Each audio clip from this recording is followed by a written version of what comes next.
just another day stuck in the house, sucking on the bottle, feeling sorry for herself. Lockdowns for some can feel like a form of house arrest.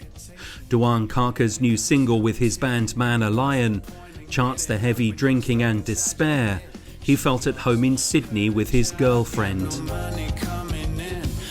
She had no job and no money coming in. It does make you feel hopeless. I think the drinking just came in just due to boredom, because we'd wake up and you're just sitting around, you're not allowed to leave the house.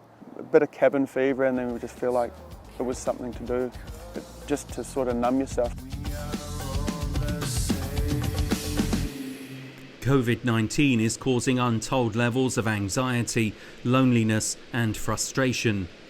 Absenteeism affects businesses, and there are calls for workers to be allowed to take mental health days to help them cope. There's a lack of motivation that comes up for me when there's a lot of stress and I feel really overwhelmed. And I think people think of a mental health care day as taking bubble baths or watching Netflix all day, which might be really great for some people.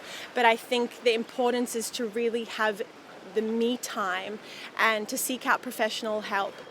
Lockdowns can exacerbate the impact of economic hardship, job insecurity and tensions at home. Younger Australians are particularly vulnerable, and some support services have never been busier. But that might not be a bad thing, as people who are feeling the pressure are seeking help, although resources are being stretched. Official figures have shown that 1 in 5 Australians have suffered high levels of psychological distress.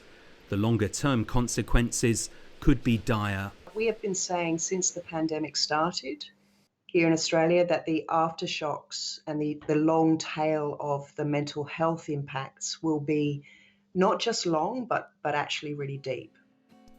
Despite the uncertainty, Duane Carker is beginning to feel more upbeat. I think that's exactly what we need to do now. We've sort of gone through the dark side of things of last year, but I think people have seen enough of the darkness and now they want to see light.